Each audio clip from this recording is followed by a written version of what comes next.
Oke ya, kita mulai aja ya. Kita mulai ya. Jadi kalau kemarin kita sudah mempelajari tentang jenis-jenis bahan, kemudian sifat-sifat bahan ya. Nah sekarang kita kemudian kemarin sudah ada baja ya, tentang klasifikasi baja. Nah sekarang kita masuk ke pengujian bahan ya, atau istilahnya material testing ya. Oke, kenapa sih gitu ya? Kenapa kok material itu harus diuji ya? Kenapa kok material itu harus diuji ya? Terutama nanti kalau kita bicara logam ya, kenapa kok logam-logam itu harus dilakukan pengujian ya? Karena sebenarnya kalau kita bicara tentang logam ya di lapangan itu, kita tidak bisa melihat secara pasti jenis dari logam itu ya. Ini susahnya ya kalau kita belajar ilmu logam itu ya. Kita tidak tahu secara pasti perbedaan dari setiap logam yang kita jumpai ya. Tidak tahu ya. Anda mungkin tidak bisa membedakan mana itu logam stainless steel dengan logam baja karbon, misalkan seperti itu ya. Nah, tidak bisa ya, kecuali hanya tampilannya aja. Tapi kan susah kekuatannya seperti apa dan sebagainya ya. Jadi nanti dalam teknologi bahan itu ada yang namanya pengujian bahan. Nah, fungsinya sendiri nanti adalah pertama itu memastikan kualitas ya. Kualitas itu harus dipastikan sesuai dengan spesifikasi ya. Ya, jadi harus disesuaikan dengan spesifikasinya. Halo? Tolong itu dimatikan ya. Alfonsus itu. Ya. Oke ya, jadi pertama untuk memastikan kualitas ya. Kemudian yang kedua itu adalah untuk tolong itu Alfonsus. Halo? Itu tolong itu mic-nya dimatikan itu. Alfonsus sama siapa tadi? Ya. Oke, gitu ya. Yang kedua yaitu untuk menguji sifat-sifatnya ya, menguji sifat-sifat ya, sifat-sifat atau istilahnya adalah properti ya. Jadi misalkan kita sudah tahu itu logam stainless steel ya, kemudian kita ingin tahu sifat-sifatnya, terutama nanti yang berhubungan dengan kekuatan gitu ya, kemudian kekerasan ya dan sebagainya, itu nanti harus dilakukan pengujian ya, dengan pengujian ya. Kemudian yang ketiga itu adalah untuk mencegah terjadinya kegagalan saat digunakan ya. Jadi gagal atau istilahnya rusak ya. Jadi ini penting sekali ya. Ketika kita ingin memilih suatu bahan, kemudian untuk memastikan bahwa nanti bahan itu tidak akan rusak ketika digunakan, maka harus dilakukan pengujian dulu gitu ya. Oke, kemudian terakhir adalah membuat pilihan berdasar informasi sorry ini salah ya ketik ya. Jadi membuat pilihan berdasarkan informasi penggunaan bahan ya. Jadi nanti dengan menguji beberapa bahan, maka kita bisa menggunakan data yang diperoleh itu untuk memilih material yang cocok itu yang mana sebenarnya, kan gitu ya. Oke. Nanti ya ada juga ya namanya faktor keamanan ya, factor of safety ya. Jadi dalam desain itu tentu faktor keamanan itu menjadi hal yang mendasar ya, krusial. Apa sih faktor keamanan itu ya? Jadi faktor keamanan adalah perbandingan ya, rasio antara tegangan aktual dengan tegangan yang masih aman digunakan pada bahan. Ya. Sebagai contoh, misalkan tegangan amannya ya, katakanlah baja ya. Baja itu tegangan amannya misalkan 100 ya. 100 itu masih aman ya. Atau dia akan tidak rusak gitu ya, 100 kg. Tetapi kalau lebih dari 100 itu kemungkinan bajanya tidak kuat. Itu adalah tegangan aman ya. Nah, kemudian kalau tegangan aktual berarti tegangan yang yang diderita oleh bahan tersebut di lapangan ya, di lapangan ya. Jadi misalkan tegangannya ternyata yang terjadi hanya 50 ya, berarti hanya 50, sehingga nanti faktor keamanannya ya berarti atau kebalik ya itu ya, jadi ya berarti nanti Fs itu tegangan atau gini gampangnya ya. Jadi misalkan Anda punya sepeda motor ya. Sepeda motor itu dia beban maksimal hanya 100 dalam tulisan ya, atau 2 orang. Kemudian sebenarnya sepeda motor itu dari pabrikan itu dibuat dia baru akan rusak atau istilahnya putus gitu ya, porosnya itu ketika diberi beban 200 ya. Jadi dari pabrikan itu didesain 200 gitu ya. Tetapi ketika di lapangan itu hanya boleh memuat 2 orang atau 100 kilo. Nah, sehingga dari situ faktor of safety-nya itu adalah 200 bagi 100 ya, sehingga 2. Ya, itu faktor keamanan ya. Nah, faktor keamanan ini itu minimal itu adalah 1 ya, minimal. Ya, tetapi yang lebih bagus itu harus lebih dari 1 dari desain itu. Misalkan kalau kita naik lift ya, naik lift itu tertulis di situ maksimal hanya 1 ton ya. 1 ton itu dia masih kuat ya. Kemudian ketika kita masuk atau dikasih beban lebih dari 1 ton, kemungkinan liftnya tidak akan jalan ya. Jadi harus ada yang keluar dari lift dulu ya. Tetapi sebenarnya lift itu dalam desain itu tali kawatnya itu mungkin dia baru akan putus ketika diberi beban 2 ton. Misalkan seperti itu ya.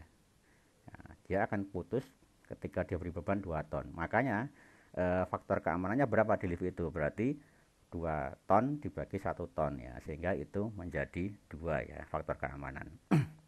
Nah, semakin tinggi angka keamanan itu semakin aman ya. Semakin tinggi angka keamanan itu semakin aman. Tetapi nanti konsekuensinya itu adalah desainnya menjadi boros dan mahal itu ya. Semakin aman kan berarti dia semakin besar ya dari besarannya itu ya. Jadi semakin besar ukurannya. Jadi semakin boros. Dengan kata lain dia semakin mahal. Oke ya. Nah, sekarang kita masuk ke jenis pengujian bahan ya. Ya, secara umum pengujian bahan itu dibagi 2 ya. Bagi 2. Ada yang istilahnya destructive test ya, atau uji mekanik. Jadi artinya destruktif itu merusak ya. Jadi pengujian dengan cara merusak ya ini ya. Atau istilahnya adalah uji mekanik, mechanical test ya. Yang kedua itu adalah non-destructive test. Jadi pengujian tapi tidak dengan cara merusak ya. Ya, tidak dirusak sampelnya. Ya, nah bedanya apa? Ya, bedanya apa? Ya, pertama ya ini biasanya yang destructive test itu nanti cara pengujiannya ya sesuai dengan namanya ya. Jadi dia harus dirusak secara fisik. Ya, misalkan ini ya. Ini spesimen ujinya adalah plat yang kuning ini. Ya, untuk melihat kekuatannya ya, kekuatan bendingnya mungkin dia ditekan ya sampai melengkung gitu ya. Melengkung dan tidak akan kembali ke awal. Nah, berarti itu kan sudah dilakukan dengan cara merusak ya. Ya. Oke.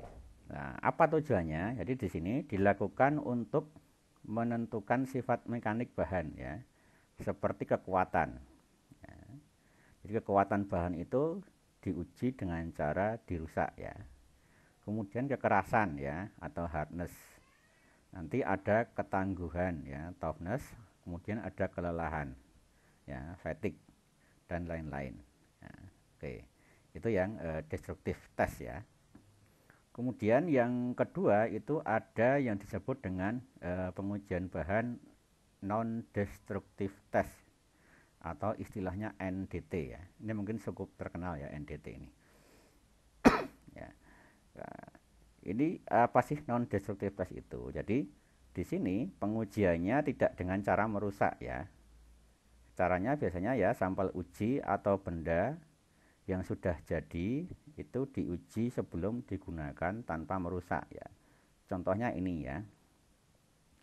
Contohnya ini misalkan sambungan las ya, sambungan las antara pipa dengan plat katakanlah gitu ya. Nah, untuk mengetahui apakah sambungan lasnya itu cacat atau tidak, itu dilakukan pengujian dye penetran ya, contohnya gitu. Jadi diberi cairan ya, dimana nanti 2 kali lapis ya, 2 kali lapis. Nah, kalau muncul warna merah ini ada kemungkinan ini ada retak di sini ya, sambungannya retak atau sambungan lasnya itu tidak bagus ya. Nah, di sini setelah diuji itu sambungannya tidak akan rusak ya. Jadi sambungnya tidak akan rusak, tetapi ini memang harus diperbaiki. Ya.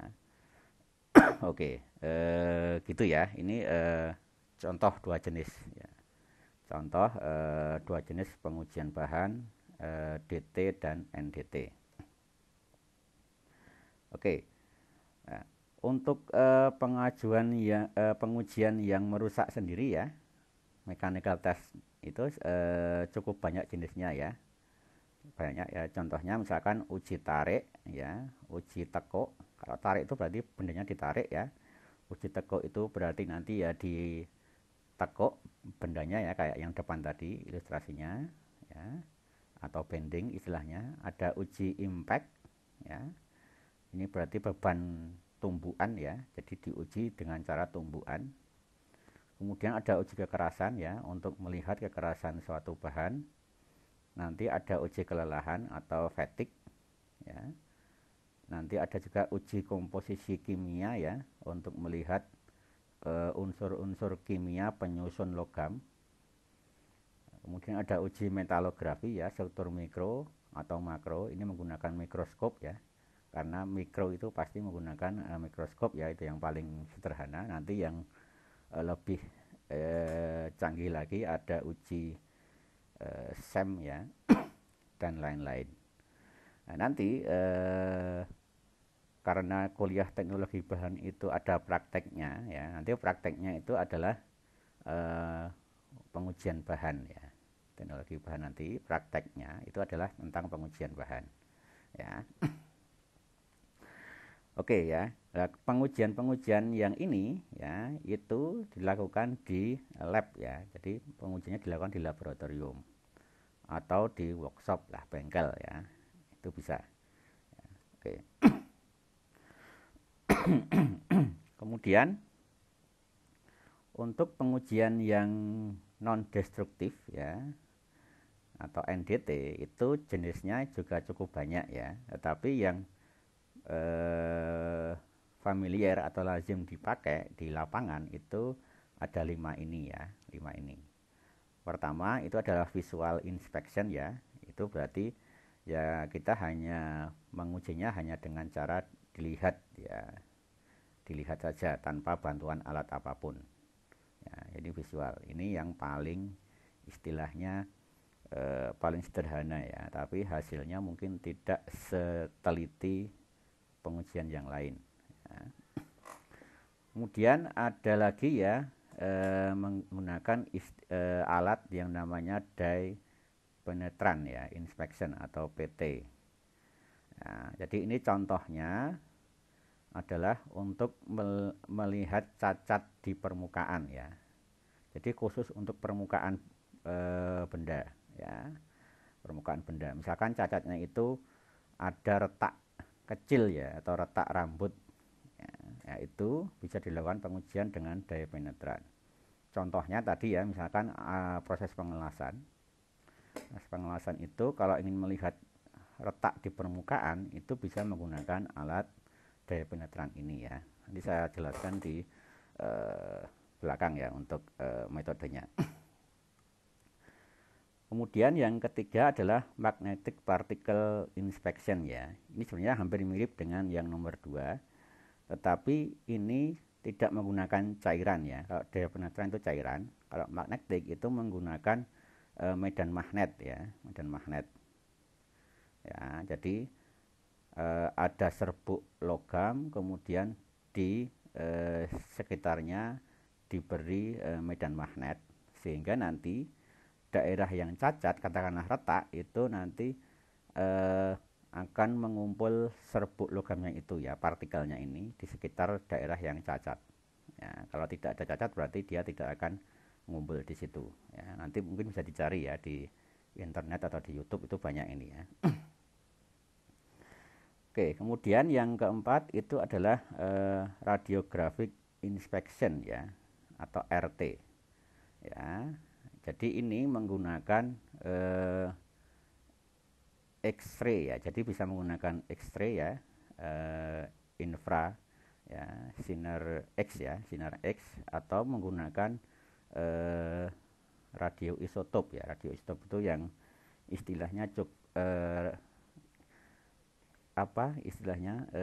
cukup berbahaya ya, cukup berbahaya. Jadi kayak menggunakan apa istilahnya kalau dalam atom itu ya ada uranium dan sebagainya itu ya, radioisotop. Ya, prinsipnya di radiografik ini adalah melihat bagian dalam ya, bagian dalam dari suatu bahan, apakah di situ ada cacatnya atau tidak. Ya, jadi kayak kalau di rumah sakit itu apa namanya, di ronsen gitu ya. Jadi ada ronsen tapi khusus untuk bahan ya, radiografik ini. Ya. Kemudian yang terakhir itu ultrasonic inspection. Jadi ini menggunakan gelombang ultrasonik ya. Jadi ini juga bisa dilakukan untuk melihat cacat di dalam permukaan ya. Jadi yang 4 dan 5 ini untuk melihat cacat di bagian dalam ya, di dalam permukaan. Kalau yang 1, 2, 3 itu memang hanya di permukaan saja ya.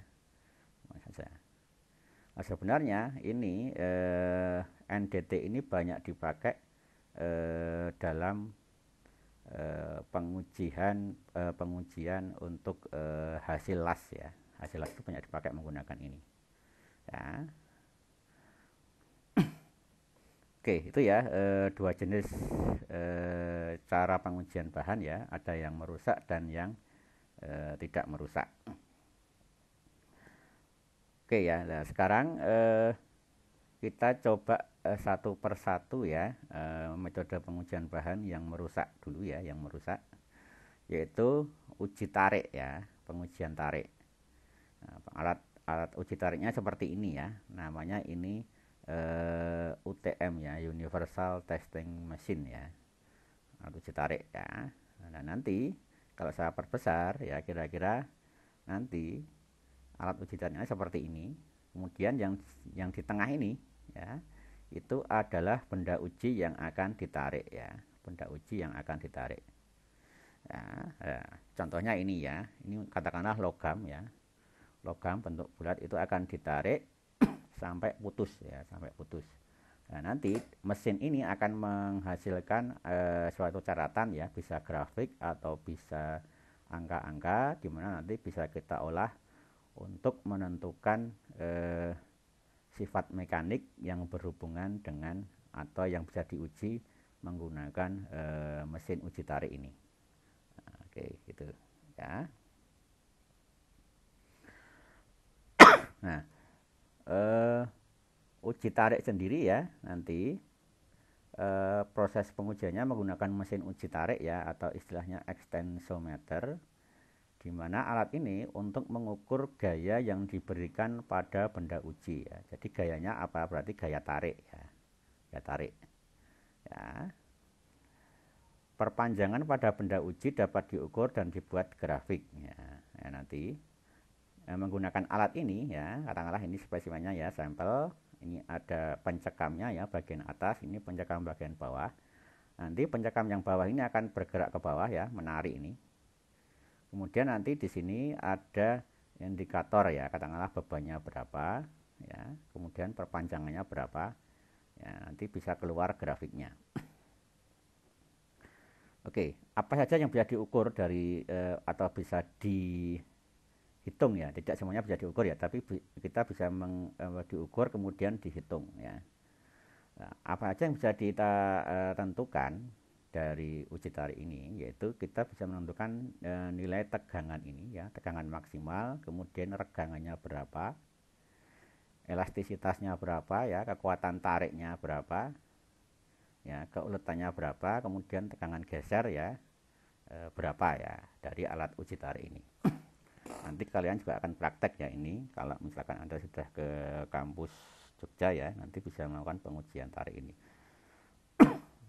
Kemudian benda uji ya dapat berupa batang yang bulat penampangnya atau dia plat ya. Jadi sampelnya itu bisa berupa batang ya atau bentuknya plat. Nanti ada standar untuk uji tarik ini ya, sesuai dengan ASME ya. ASME-nya ada itu. Nanti bisa dilihat ya. Oke ya. Nah, ini ada. Oke, nanti ya.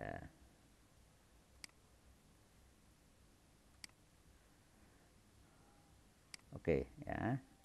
Nah, ini adalah spesimen benda uji tariknya ya.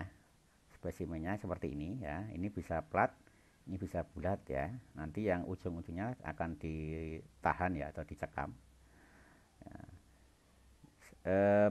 Penampangnya ini adalah plat ya, seperti ini. Nah, nanti misalkan ini bentuk penampangnya ya. Nanti yang diukur awal itu ini ya, gauge length ya. Ini awalnya seperti ini. Ini ditandai ya berapa sebelum ditarik ya. Setelah ditarik nanti juga akan dihitung. Kalau bentuknya bulat berarti seperti ini ya. Oke, ini sudah standar ya, bentuk seperti ini yang mengikuti standar ASME ya, ASME. Nah, nanti ditarik sampai patah ya, sampai patah. Nah, ditarik sampai patah ya, gitu. Oke. Nah, ini ya, misalkan ya kalau sudah kita tarik ya, spesimen benda uji tariknya. Jadi ini sebelum ditarik ya, ini setelah ditarik. Ya, nanti ada gauge length-nya ya, sebelum ditarik, ini setelah ditarik berarti dia akan memanjang ya, memanjang. Jadi LF ya, L fracture. Ya, di sini posisi patahnya nanti di sini. Kira-kira seperti ini ya, kira-kira. Oke, nah ini bentuk penampangnya ya. Jadi ketika awal itu yang warna biru ini ya, penampangnya. Kemudian kita ditarik, dia akan memanjang, tapi penampangnya menjadi kecil ya, menjadi kecil. Oke ya, nah ini saya kasih ya contoh. Bentar ya. Ini nggak saya tampil ya.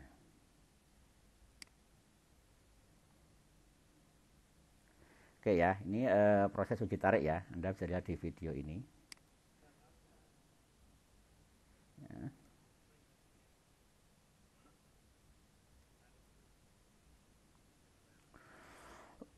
Oke, ini ya, ini sudah ditarik ya. Dia akan mengecil ya, ada necking di sini ya.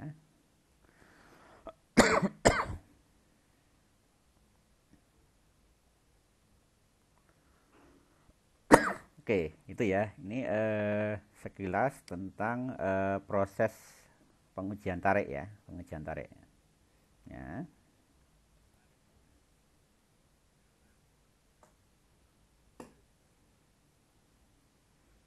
ini akan mengecil ya. Ini akan mengecil. Ya.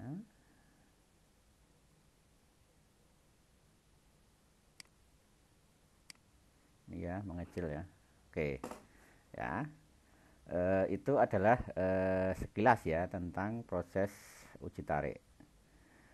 Nah, dalam uji tarik ini nanti kita bisa membuat grafik ya, membuat grafik. Ya. Ada dua jenis nanti ya. Ada grafik beban dan perpanjangan ya, beban kurva P dan delta L. Ya, P itu beban ya. Jadi P ini beban, delta L itu perpanjangan ya. Nanti kurvanya nanti kira-kira hasilnya seperti ini. Ya, kira-kira hasilnya seperti ini. Ya. Kemudian bisa juga nanti dari kurva ini kita bisa rubah menjadi antara tegangan dan regangan ya, tegangan dan regangan. Nah, jadi yang vertikal itu adalah tegangan ya, ini tegangan. Kemudian yang horizontal itu adalah regangan ya. Kalau yang ini berarti yang vertikal itu adalah P atau beban ya, yang horizontal itu adalah delta L-nya ya, perpanjangannya. Ya, oke. Ya. Kemudian bentuk atau patahan dari hasil uji tarik nanti biasanya ada dua jenis ya, ada dua jenis. Yang pertama itu berbentuk cup and cone ya. Cup and cone itu berarti cup itu adalah cangkir ya, jadi cangkir ini cup. Kemudian cone itu berarti dia konis, itu kayak kerucut ya. Oke. Nah, kalau kita melihat hasil uji tariknya seperti ini, berarti menunjukkan atau menandakan bahwa bahannya itu adalah ulet, ya, ductile material ya, bahan yang ulet. Tetapi nanti kalau patahannya itu adalah patahan geser ya, seperti ini, maka ini bisa menunjukkan bahwa bahannya itu adalah bahan yang getas. Ya.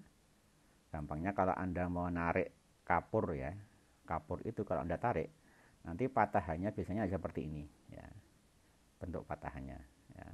Tapi kalau ulet ya, itu tidak bisa seperti ini ya, pasti akan ada pengecilan diameter di sini, kemudian nanti ada cup and cone ya.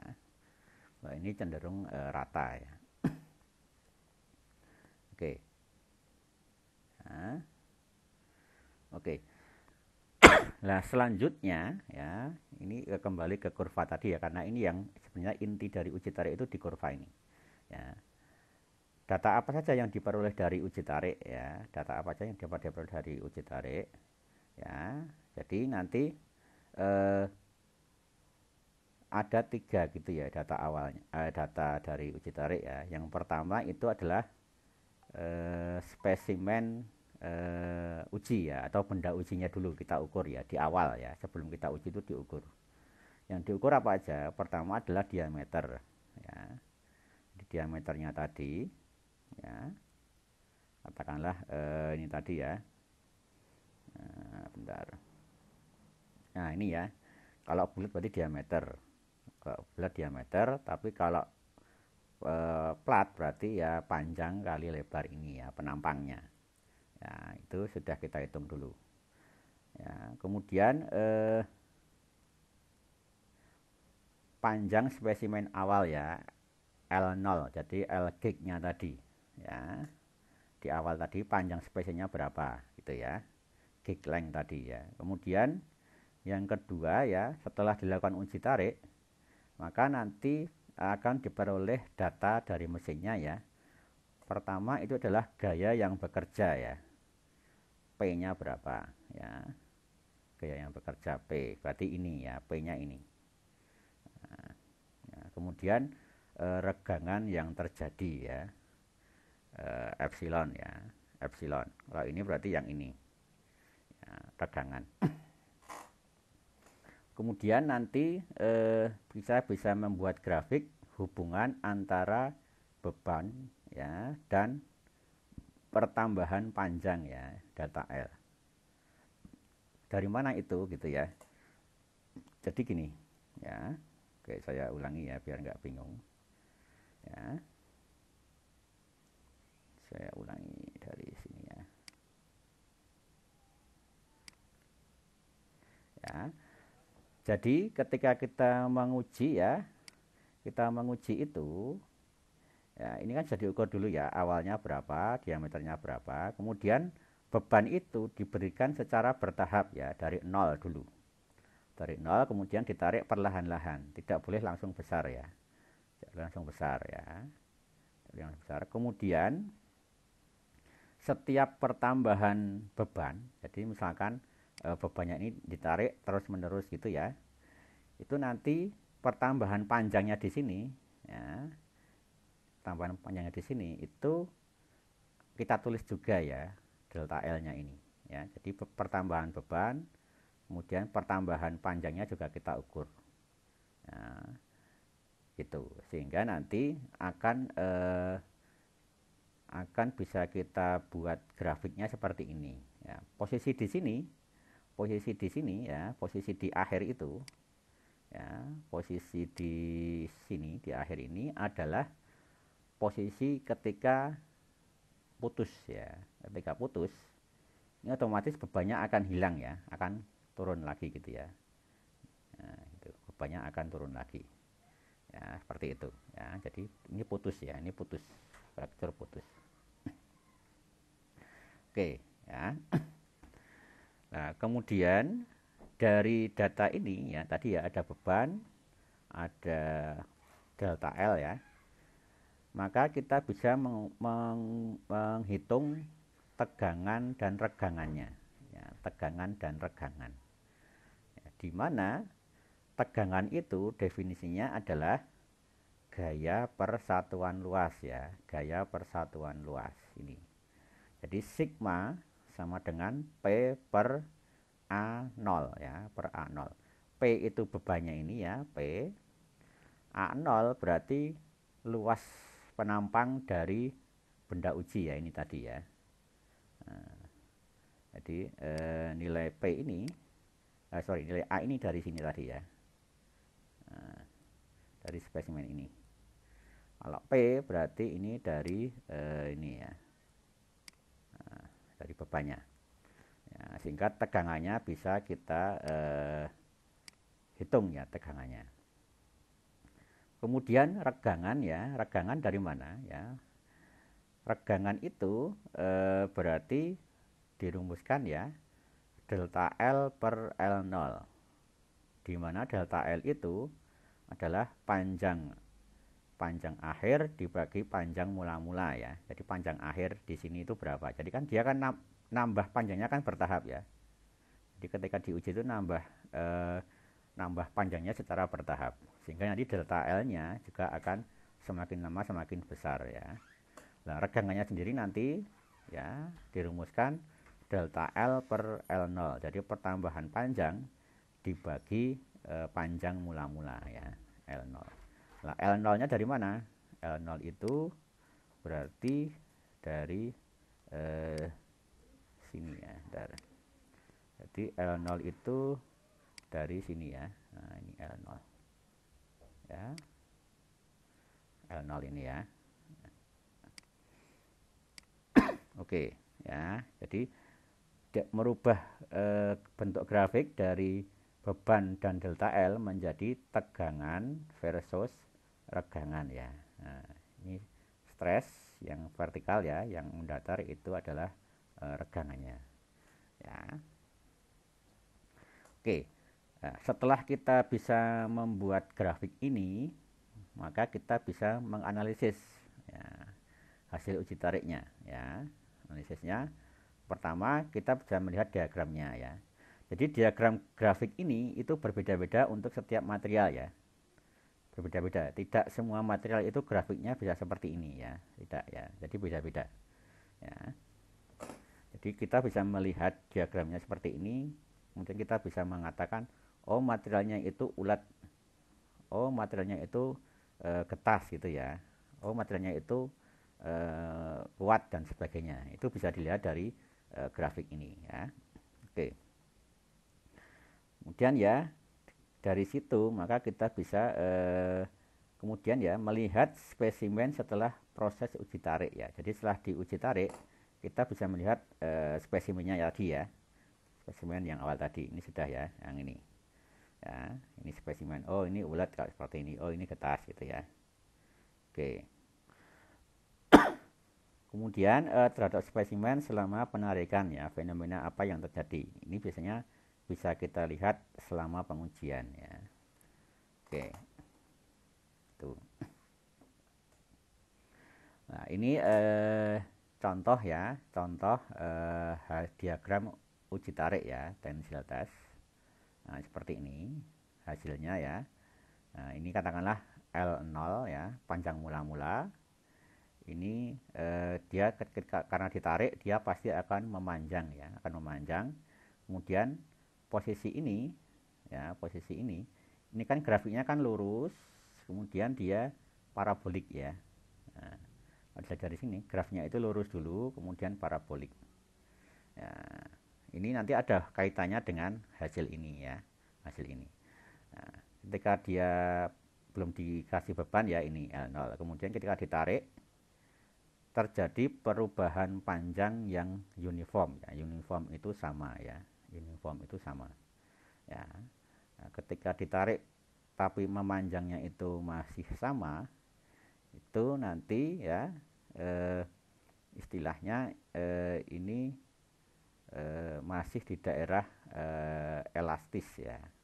Jadi garisnya lurus ya, garisnya ini lurus berarti ini masih elastis ya. Kemudian pada setelah ini dia grafiknya tidak akan lurus lagi tapi membentuk parabola ya, parabola. Nah, nanti biasanya nanti akan ditandai ini ya, memanjangnya agak cepat gitu ya. Ini agak lama, ini kemudian agak cepat. Kemudian tiba-tiba nanti ya akan muncul necking ya. Jadi setelah ini akan muncul necking ya, pengecilan penampang. Nah, setelah itu baru akan putus. Nah, nanti hasilnya kira-kira seperti ini ya.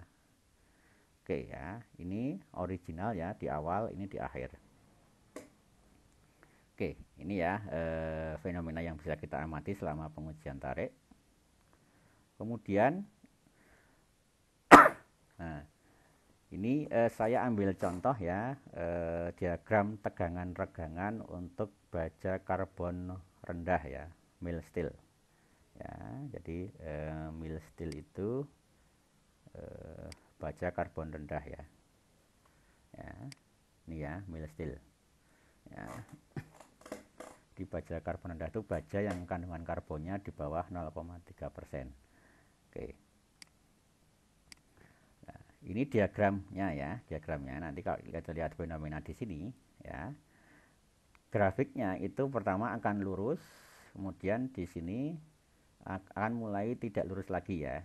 Nah, ini ada paraboliknya seperti ini. Nah, gitu ya. Nah, berarti di sini ya. Di sini ini yang hijau dulu ya, bukan yang ini ya, bukan yang biru ini. Ini yang hijau dulu. Ya, berarti ini nanti ya di daerah yang garis lurus ini itu adalah elastik ya, daerah elastis.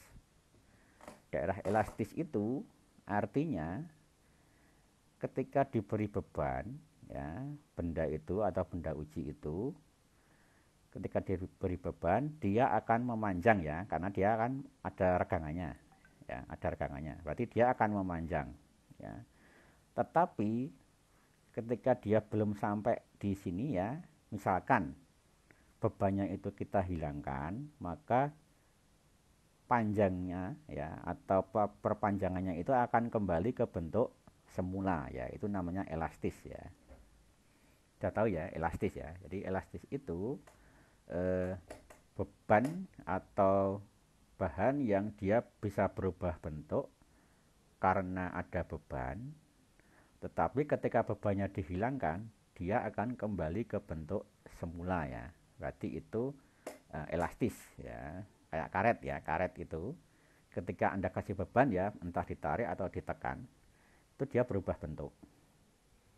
Tapi ketika bebannya dihilangkan, dia akan kembali ke bentuk semula. Berarti itu elastis ya. Logam baja ya, atau hampir semua logam itu pasti punya sifat elastis ya. Meskipun tidak kelihatan secara kasat mata itu sulit ya. Artinya dia bisa elastis tapi tidak kelihatan jelas ya, secara jelas ya. Itu gitu ya. Jadi ini masih di daerah elastis. Kemudian ketika bebannya kita teruskan, jadi bebannya ditambah terus ya ini ya, stresnya kan naik, jadi bebannya kan naik terus ya.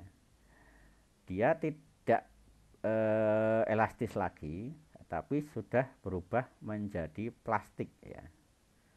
Plastik ini ya. Jadi daerah ini sampai sini itu plastik sifatnya ya. Sifat plastis itu kebalikan dengan elastis ya. Artinya ketika dia diberi beban terus sampai tinggi ya, perubahan bentuknya itu dia tidak bisa kembali ke bentuk semula lagi ya. Jadi kayak kalau kita menarik plastik gitu ya, plastik itu atau karet katakanlah ya, karet itu kalau kita tegangkan sampai panjang sekali, mungkin dia tidak bisa kembali ke bentuk semula ya. Makanya itu disebut dengan perubahan yang plastik ya, perubahan yang permanen ya. Nah, nanti dari sini ya, dari batas elastik ini sampai di tengah sini itu perubahan plastiknya uniform ya, seragam ya, kayak yang tadi ya, dia perubahannya seragam ya, sampai di S titik S ini ya. Titik S itu berarti nanti tegangan paling tinggi ya. S itu tegangan paling tinggi di sini ya, tegangan paling tinggi.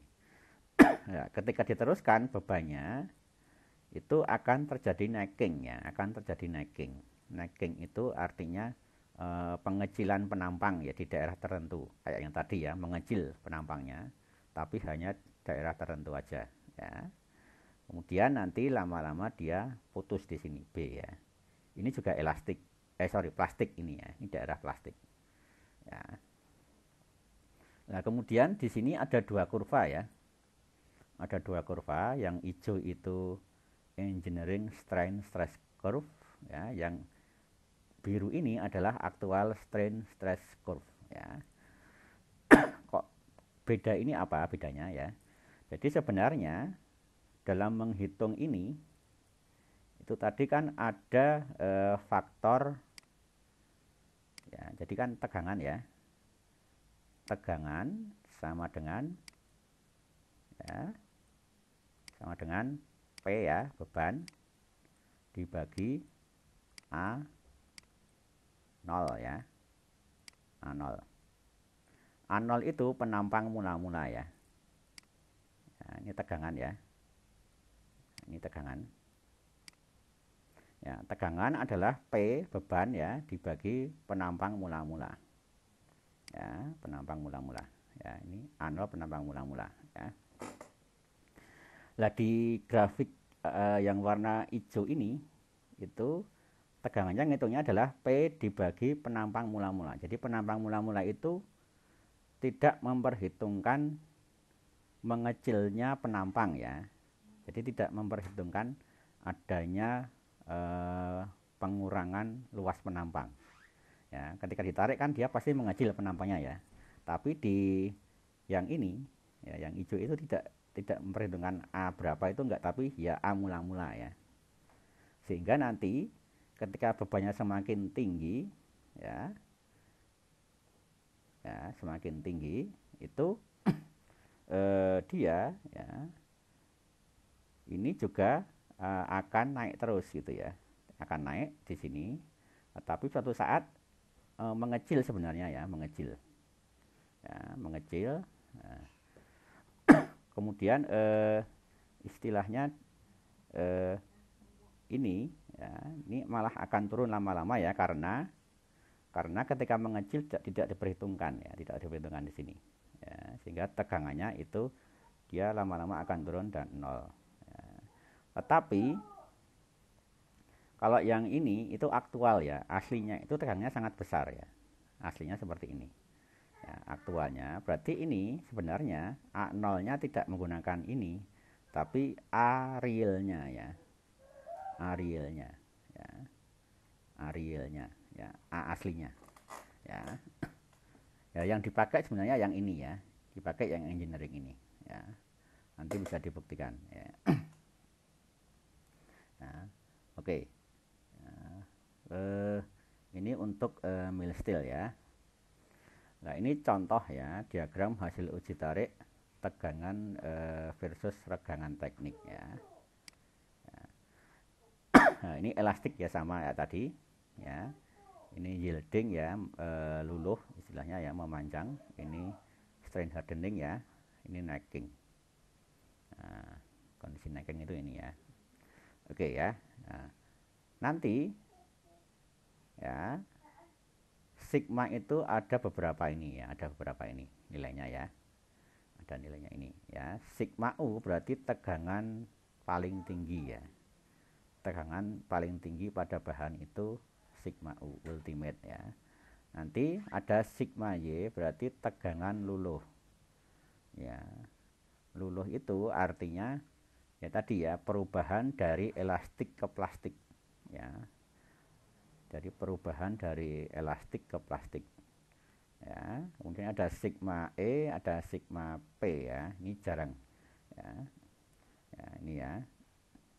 Sigma P berarti ini masih proporsional ya. Jadi proporsional itu maksudnya perubahan panjang sebanding dengan perubahan tegangannya ya. Perubahan tegangan sebanding dengan perubahan tegangan, itu proporsional ya. Elastik ya.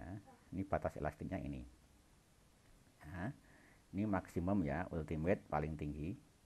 Fracture point berarti ini putusnya di sini ya. Nah, ini ya, putusnya di sini. Ini khusus untuk material yang ulet ya. Kalau ulet seperti ini. Oke, ini ya, ini hasil dari uji tarik ya. Oke, lah sebenarnya dalam desain ya, dalam desain itu kalau kita melihat ya, yang dipakai itu batasnya adalah yield point ya. Jadi dalam desain ya, dalam desain ya, dalam desain itu yang dipakai itu adalah yield point ya. Jadi ini yang cukup penting ini ya. Dalam desain batas itu dipakai adalah yield point ya. Misalkan apa? Jadi yield point itu batas antara elastis dan plastis ya. Batas antara elastis dan plastis, kira-kira gitu ya. Nah, kenapa kok yield point itu penting? Karena biasanya ya, kalau tegangannya itu sudah melebihi yield point, tegangan sudah melebihi yield point, itu biasanya material juga sudah berubah bentuknya gitu ya. Berubah bentuknya artinya dia memanjang tadi ini ya. Ini kan memanjang ya. Berubah bentuknya dan tidak bisa kembali ke bentuk awal. Jadi misalkan bengkok gitu ya. Jadi kalau Anda misalkan apa ya, kalau di apa istilahnya, kalau punya katakanlah apa ya yang bisa dibayangkan itu ya. Jadi kalau anak-anak itu apa namanya, mainan anak-anak itu apa jungkat-jungkit ya, apa ya itu ya. Jadi kalau misalkan gini ya, suatu poros gitu katakanlah ya, atau pisau ya. Pisau itu Anda pakai untuk istilahnya jugil ya. Jugil apa ya, pisau bisa sampai bengkok gitu ya. Jadi Anda tekuk, pisau itu bisa bengkok dan bengkoknya permanen ya. Kan ada juga ya, ketika kita membengkokkan pisau, dia masih bisa kembali ke bentuk awal ya. Dibengkokkan kemudian dia bisa kembali ke bentuk awal, berarti itu masih elastis ya, berarti belum mengalami kerusakan. Tetapi ketika Anda bengkokkan kemudian dia tidak bisa kembali ke awal, berarti dia sudah di atas elastik, artinya dia sudah plastis. Kalau sudah plastis berarti dia sudah rusak sebenarnya, kan tidak bisa dipakai lagi ya. Kalau sudah seperti itu ya, tidak bisa dipakai lagi ya. Berarti batasnya itu adalah yield point. Dalam desain, tegangan itu tidak boleh melebihi yield point-nya ini ya, tidak boleh melebihi sigma y ya. Kalau sudah melebihi berarti dia sudah berubah bentuk ya. Kalau poros sudah bengkok berarti kan tidak bisa dipakai lagi ya, seperti itu ya. Itu maka mengapa yield point itu menjadi nilai yang sangat penting. Kalau sigma u berarti tegangan paling tinggi yang dapat diderita, yang dapat ditahan oleh bahan ya, gitu. Oke. Nah, ini contoh yang lain ya, contoh yang lain. Kalau yang pertama ini mungkin kita bisa menentukan dengan jelas ya, mana sigma y-nya gitu ya. Nah, sekarang kalau grafiknya itu bentuknya seperti ini gitu ya. Ini lurus, kemudian dia belok seperti ini ya, belok seperti ini. Maka ya, untuk menentukan mana elastis sama plastis ya, itu kita menggunakan offset ya. Jadi offsetnya itu berapa besar offsetnya itu adalah 0,2% ya, atau 0,002 ya, 0,002 ya. Disebut juga dengan proof stress ya. Jadi proof stress itu tegangan yang dapat mengakibatkan meningkatnya persentase pertambahan panjang yang diukur ya. Jadi ketika ada tegangan, maka material itu bisa memanjang ya. Ketika ada tegangan ya, di bahan itu bisa memanjang ya. Nah, itu memanjangnya berapa persen ya, itu kira-kira 0,2% ya. Oke ya, jadi ini ya contohnya ini ya, ini daerah plastik, yang ini ya plastik, ini elastis ya. Nah, ada nilai yield point ya. Yield point tadi ya adalah tegangan luluhnya ya. Jadi ini yield point ya, yield stress atau yield point ya, nilainya di sini ya, ya di sini. Nah, titiknya gimana menentukannya? Jadi cara menentukannya ya, ini ya, yang garis lurus ini kita sejajarkan, kita tarik ke arah kanan ya, sejauh 0,2%. Kemudian ini kita tarik garis sejajar ya, yang putus-putus ini, nanti sampai menyinggung di titik ini gitu ya, atau memotong ya. Kemudian titik ini berarti adalah yield stressnya ya. Kemudian tegangan tertingginya berarti di sini ya, di sini berarti disebut dengan ultimate tensil ya, tegangan paling tinggi ya, paling tinggi. Sehingga nanti batas ini ya, batas ini adalah yang sebelah kiri titik yield stress adalah elastis, yang ini plastik ya. Oke, itu ya cara membacanya ya. Yang di sini berarti sebelum maksimal tegangannya itu uniform ya, elongation. Jadi pertambahan panjangnya itu seragam. Kalau seperti sebelah kanan berarti sudah mengalami necking ya, pengecilan penampang. Oke ya, ini adalah perbandingan ya, contoh perbandingan diagram hasil uji tarik ya. Yang sebelah kanan itu bahannya adalah mild steel ya. Nah, ini mild steel itu baja karbon sedang. Baja karbon rendah ya, baja karbon rendah. Anda lihat di sini ya, yield point-nya ya, yang garis lurus ini set gitu ya. Nah, ini yield point. Nah, berarti yang sebelah kiri ini, sebelah kiri yield point, sebelah kiri titik ini, titik yield point ini adalah daerah elastis ya. Sebelah kanan itu plastik. Nah, ini tensile strength-nya ya. Tensile strength berarti tegangan tertinggi ya, tegangan tertinggi ya. Ini yield point-nya ya, jelas ya, ya di sini ya. Kemudian yang tensile strength itu di paling sini gitu ya. Kemudian untuk eh,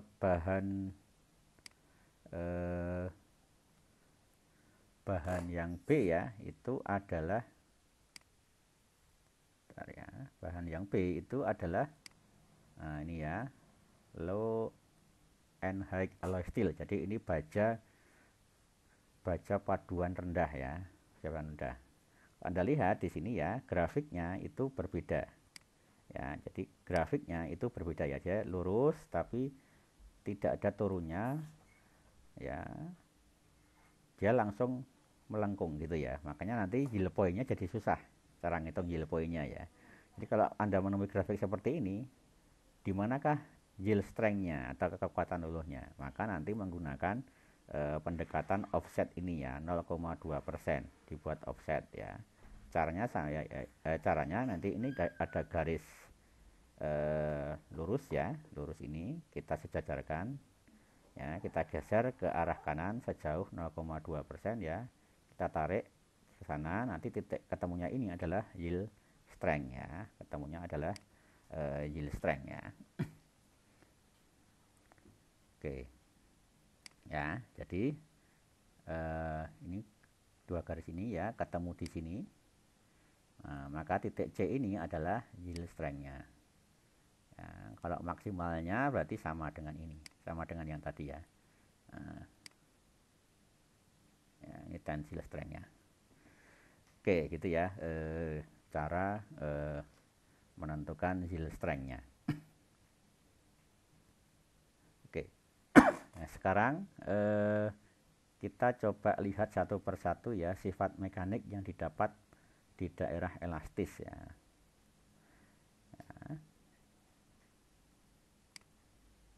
Nah, di sini ya, kekuatan elastik atau tegangan luluh ya. Apa sih tegangan luluh itu gitu ya, yang tadi saya jelaskan ya. Jadi sebenarnya batas ya, batas material untuk menerima beban atau tegangan tanpa menimbulkan terjadinya deformasi plastik ya.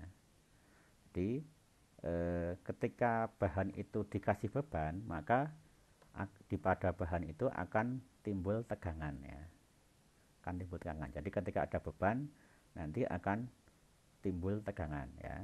Nah, tegangan maksimal yang masih bisa diterima oleh bahan tanpa menimbulkan perubahan bentuk secara permanen ya. Jadi deformasi plastik itu perubahan bentuk secara permanen ya, maka itu disebut dengan tegangan luluh ya, yang ini ya.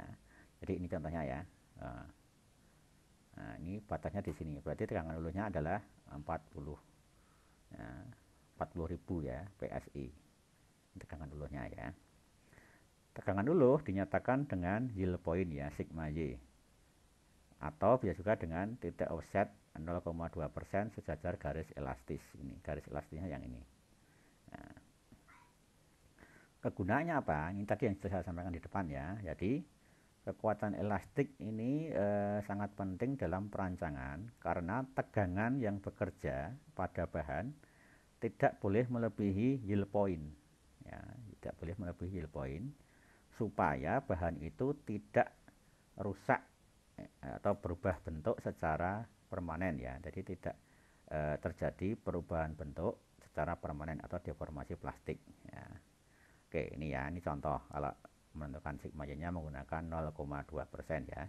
Kalau ini tidak perlu karena grafiknya langsung kelihatan ini ya. Lurus kemudian dia turun. Berarti di sini adalah yield point-nya ini. Ya. Oke, itu ya tegangan luluh. Kemudian ada kekakuan ya. Oke, kekakuan itu apa ya? Jadi kekakuan itu adalah kemampuan bahan untuk mempertahankan bentuknya terhadap deformasi elastis ya. Ya, jadi kemampuan bahan untuk mempertahankan bentuknya terhadap deformasi elastis dinyatakan dengan modulus elastisitas E ya. Ini yang sering digunakan adalah E ya, modulus elastisitas ya. gunanya apa ya? Misalkan untuk mesin perkakas ya, atau hampir semua mesin itu ya harus kaku ya. Bila rancang bangunnya kurang kaku, maka akan menimbulkan proses permesinan yang dikerjakan tidak akurat ya. Jadi ketika dia, katakanlah pisau gitu, pisau potong itu ya, ketika dia digunakan untuk memotong itu harus rigid ya, harus kaku. Kalau tidak nanti dia goyang-goyang. Nah, ketika dia goyang maka tidak presisi lagi hasilnya ya. E ini ya, modulus elastisitas atau kekakuan itu dirumuskan dengan ini ya, delta sigma dibagi delta epsilon ya. Nah, jadi ini ya, modulus yang ini ya, modulus yang ini rumusnya adalah delta sigma dibagi delta epsilon. Kalau saya kembali ke slide sebelumnya nanti ya, E itu ya, E itu ya, di sini sudah kelihatan ya. Jadi E itu adalah delta sigma ya. Jadi delta sigma itu berarti kalau yang ini berarti yang vertikal ya. Ya, yang vertikal ini. Saya ambil 2 titik ini ya, titik yang bawah ini. Ya, atau saya tulis ya, atau saya tulis di sini. Jadi saya ambil titik ini 1, ini titik 2 gitu ya. Nah, ini 1 di sini ya. Ini 2 di sini. Ya, maka nanti nilainya ya itu delta sigma itu berarti yang vertikal ya. Karena tegangan kan yang vertikal ya. Kemudian delta epsilon atau regangan itu yang horizontal. Nah, berarti nanti nilainya itu adalah ini tadi ya, delta epsilon per delta E. Jadi modulus elastisitas itu adalah delta epsilon dibagi delta sigma dibagi delta epsilon. Nah, kalau saya gambar di sini ya, misalkan gini ya, grafik itu kan ada yang agak tegak, ada yang mendatar gini misalkan ya, kasarnya gitu. Nah, nanti Anda bisa menghitung mana yang lebih kaku ya, mana yang lebih kaku ya. Ya, ini katakanlah sigma, ini adalah epsilon ya, ini sigma, ini ada epsilon ya, ini katakanlah A ya, ini adalah B. Nah, kalau kita menjumpai grafik dua material seperti ini, maka mana yang lebih kaku ini dari definisi ini? Apakah yang A atau yang B? Atau sama aja? Ya, ada yang tahu nggak ini kira-kira? Mana yang lebih? A ya. Jadi kalau dari sini ya, maka yang lebih kaku itu adalah yang A ya. Yang B itu cenderung tidak kaku ya, tidak kaku ya. Maka sebenarnya ketika kita melihat grafik ya, itu kita sudah bisa memperkirakan ya, kalau dia semakin tegak maka bahan itu dia semakin kaku ya, atau semakin tinggi modulus elastisitasnya ya, gitu ya. Ini untuk kekakuan ya. Tetapi perlu diingat ya, rumus ini hanya berlaku di daerah elastis ya. Jadi dia hanya berlaku di daerah elastis. Ya, jadi dia hanya berlaku di daerah ini. Ya, kalau di atas ini dia udah nggak berlaku lagi ya. Karena namanya sudah modulus elastis ya.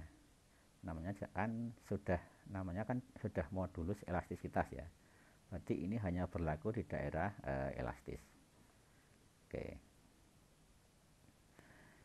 Oke, kemudian sifat mekanik di daerah elastis adalah resilient ya. Jadi resilient itu adalah kemampuan bahan untuk menyerap energi tanpa menimbulkan deformasi plastik ya. Jadi dia mampu menyerap energi, artinya dia mampu menahan ya beban lah ya gitu ya, gampangnya gitu ya. Ya. tanpa menimbulkan deformasi plastik ya. Nah, dinyatakan dengan modulus resilient.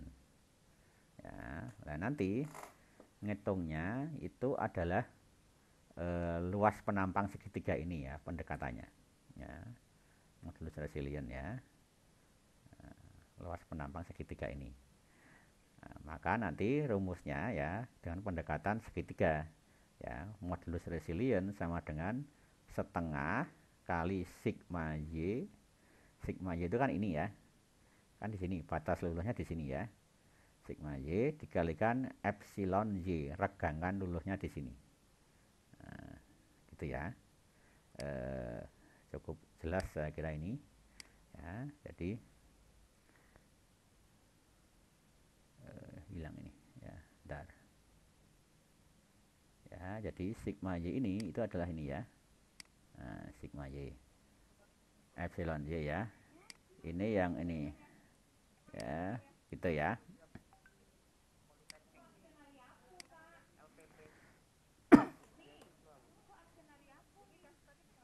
Halo? Halo? Kok ada suara masuk ya?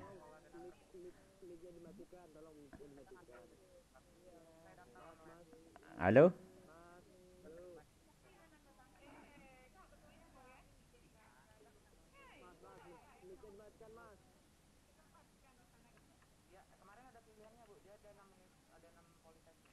Halo, halo. Ini gimana ini? Halo, halo. Ini tolong ya.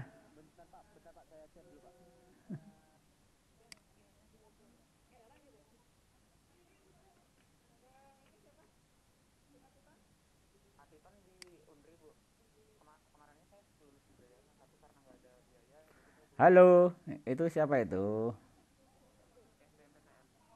Jonathan, Jonathan. Jonathan, Jonathan.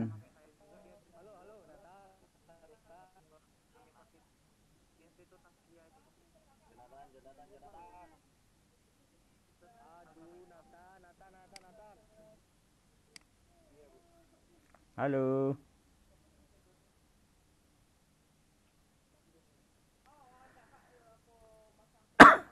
Ini kok rame ya? Bentar, bentar. Nathan mana Nathan ini? Halo. Tolong itu Jonathan.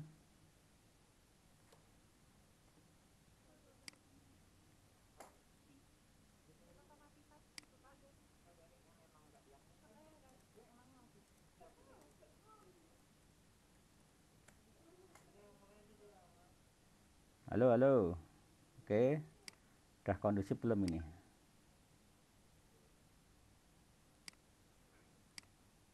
Oke ya, saya lanjut ya.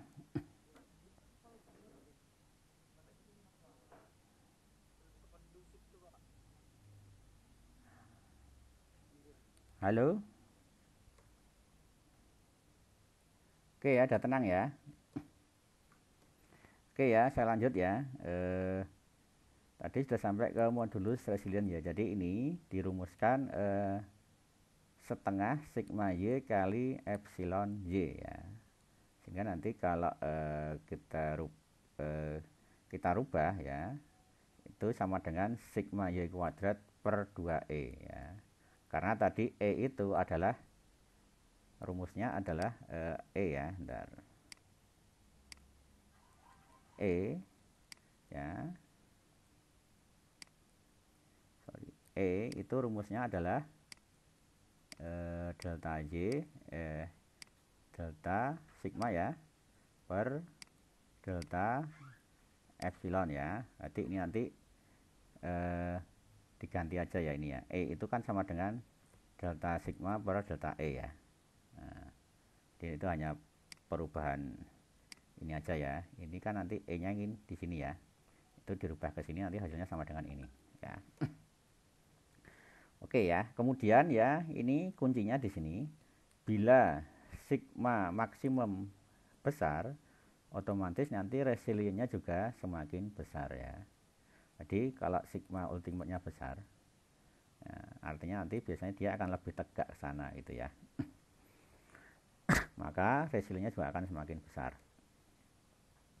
Oke, ini contoh ya, contoh beberapa sifat atau nilai modulus elastisitas berbagai jenis logam ya. Jenis logam ya. Halo? Ya, oke. Jadi ini aluminium ya, 69 ya. Paling tinggi adalah tungsten ya. Tungsten itu wolfram. Ini berarti sangat kaku ya. Jadi dia sangat kaku. Ya, ketas ini ya. Biasanya semakin kaku itu semakin ketas. Oke ya. Kalau baja itu 207 nilainya ya. Tungsten bisa 2 kali lipat. Aluminium hanya 69 ya. Ini kekakuan. Ya. Oke. Kemudian selanjutnya adalah kekuatan tarik ya. Jadi kekuatan tarik. Ini sudah saya sampaikan di depan ya. Jadi apa sih kekuatan tarik? Jadi kemampuan bahan untuk menerima beban tanpa menimbulkan terjadinya putus ya. Kekuatan tarik. Nanti tensile strength itu di sini ya, kekuatan tarik itu. Ya, jadi kekuatan tarik itu kalau diterjemahkan adalah tensile strength ya. Ya, gitu ya. Jadi ini. Ya, tensile strength nilainya di sini. Ya. Tensilnya di sini ya. Oke. Kegunaan ya dianggap sebagai data terpenting dari hasil uji tarik ya. Karena biasanya perhitungan kekuatan itu didasarkan atas kekuatan tarik ini ya. Nah, rumusnya nanti tegangan tarik itu adalah P per A0 ya. Tegangannya ini ya. Oke ya, kekuatan tarik ya. Kemudian ada lagi istilah keuletan ya. Keuletan, kemampuan bahan untuk berubah bentuk. Jadi ulet itu artinya bahan itu bisa berubah bentuk ya. Jadi kemampuan material untuk dideformasi atau dirubah bentuk tanpa menimbulkan retak atau patah ya. Jadi ulet ya. Jadi dia bisa berubah bentuk tapi dia tidak retak atau patah ya. Nah, dinyatakan dengan persen perpanjangan ya, atau persen elongation ya, persen pertambahan panjang elongation. Cara ngitungnya biasanya nanti dengan istilah persen EL ya. Persen EL itu persen elongation ya, atau persen perpanjangan ya, sama dengan LF. LF itu panjang pada saat putus dikurangi panjang mula-mula ya. Jadi LF itu L fracture min L0 ya, dibagi L0 dikalikan 100 ya. Untuk bahan yang ulet itu biasanya persen elongationnya itu minimal 5% ya. Jadi kalau ulet itu persen elongationnya 5%. Tapi kalau getas itu di bawah 5% ya. Itu ya, ini LF ya, L factor ini ya. Nanti kalau Anda lihat ya, ini LF, ini L0 ya. Di L0 itu yang ini ya. Nah, kalau LF berarti yang ini ya. Nah, jadi biar nanti kalian tidak bingung ya kalau mencarinya ya, mencarinya. Oke, berikutnya ya itu sifat di daerah plastis ya, itu yang disebut dengan ketangguhan ya. Ketangguhan ya, jadi kemampuan bahan untuk menyerap energi dan berdeformasi plastik tanpa menjadi patah ya. Nah, nanti dia dirumuskan ini ya, luas penampang ini ya. Jadi cara ngitungnya dari diagram tarik, diagram uji tarik ini ya. Nah, kalau yang ulet berarti yang warna oranye ini ya, oranye kemerahan ya. Kalau yang getas berarti yang warna biru ini. Nah, ketangguhannya berapa? Berarti nanti UT atau modulus ketangguhan itu sama dengan sigma U per epsilon F, itu untuk yang ulet ya, atau sigma epsilon F dikalikan sigma U plus sigma Y dibagi 2. Nah, ini ya. Atau kalau sigma U berarti ultimate ya. Jadi di sini kalikan ini gitu ya, pendekatan. Kalau bahan yang kertas yang warna biru itu adalah 2/3 sigma U kali sig epsilon F ya. Oke, ini ya beberapa sifat mekanik daerah plastis ya. Oke, kemudian ini kita diskusi ya. Ini hampir selesai materinya. Kalau kita melihat hasil uji tarik ya, grafiknya seperti ini. Ya, yang merah itu ulet, yang biru itu getas ya atau brittle. Nah, pertanyaannya adalah bagaimana perbandingan sifat mekanik dari grafik hasil uji tarik ini ya. Pertama ya, tegangan luluh. Tegangan luluhnya itu tinggi mana kalau pertanyaan saya ya, antara material yang getas dan ulet. Tegangan luluhnya tinggi mana? Ada yang bisa jawab? Yang A itu yang ulet atau yang getas? Tegangan yang ulet, yang merah loh ini ya. Tegangan luluhnya tinggi mana? Tegangan luluh tadi kan batas antara daerah elastis dan plastik ya. Itu luluh. Kalau Anda lihat yang ulet ini, yang merah ini ya, batasnya kira-kira ya hanya kira-kira ya hanya di sini. Ya, gampangnya di sini. Nanti ke sini. Itu sigma Y-nya. Ini yang getas, yang ulet ya. Kalau yang getas itu berarti, aduh, bentar ya. Kalau yang getas berarti kan yang daerah sini. Nah, berarti tinggi yang getas ya. Tinggi yang getas ya. Kemudian kalau kekakuannya yang nomor 2. Ya. Kekakuannya tinggi mana? Kaku mana? Kaku yang getas ya. Getas itu cenderung kaku ya. Kemudian resilient. Resilient berarti tadi adalah apa tadi? Ya. Resilient tadi apa? Resilient. Masih ingat? Ya. Tanpa menimbulkan deformasi plastik ya, ini ya, resilient. Nah, tinggi yang mana kira-kira?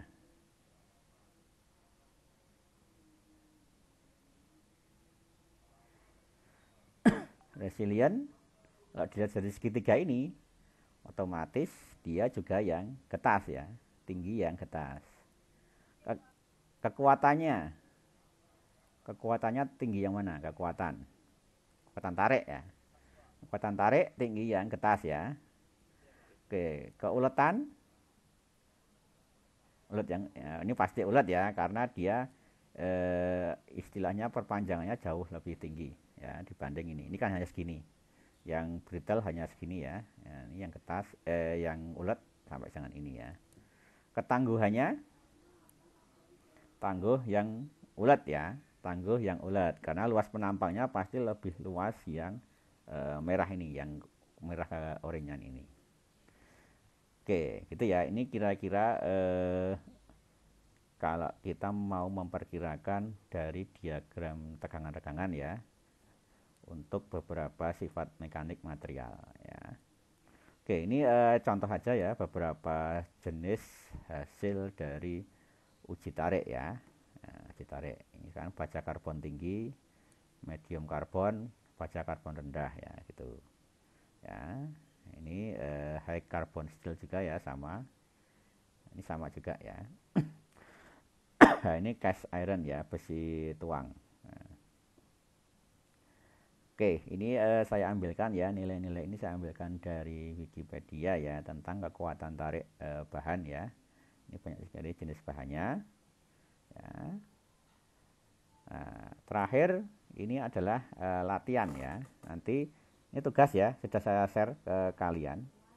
Tugas untuk uji tarik ya. Jadi nanti ini ada spesimen benda uji tarik ya. Diameternya 10 mm ya, kemudian panjang ukurnya 60 mili ya.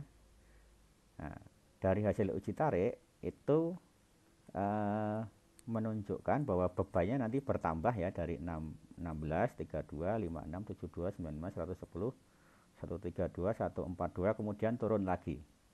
Nah, sampai ini berarti putus setelah ini ya. Setelah ini putus. Perpanjangannya menambah terus ya, 0,2, 0,4 sampai 12 ya. Nah, nanti tugas Anda itu ini ya, membuat diagram tegangan vs regangan. Ya. Nanti dibuat ya, dibuat ya. Kemudian modulus elastisitasnya berapa? Tegangan luluhnya berapa ya, dengan metode offset 0,2% atau 0,002. Kemudian kekuatan tarik bahannya berapa? Kemudian keuletannya berapa dalam persen EL atau persen elongation. Terakhir menghitung modulus resilient ya. Saya kira ini semuanya sudah saya jelaskan di materi saya ya. Tinggal Anda kerjakan saja ya. Dikerjakan boleh menggunakan tulisan tangan atau boleh menggunakan Excel ya. Kalau Anda punya laptop bisa dikerjakan menggunakan Excel ya untuk grafiknya. Oke, kira-kira itu ya. Itu saya setting minggu depan ya kalau nggak salah ya. Ada kok itu tanggalnya. Ada nggak itu?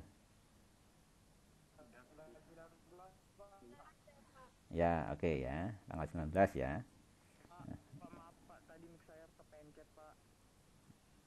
Oh ya, oke. Ya. Lain kali jangan diulang ya. Kalau lagi kuliah. Ya. Ya, oke. Gitu ya. Oke, ada pertanyaan dari sini, dari kuliah hari ini? Ya. Gimana?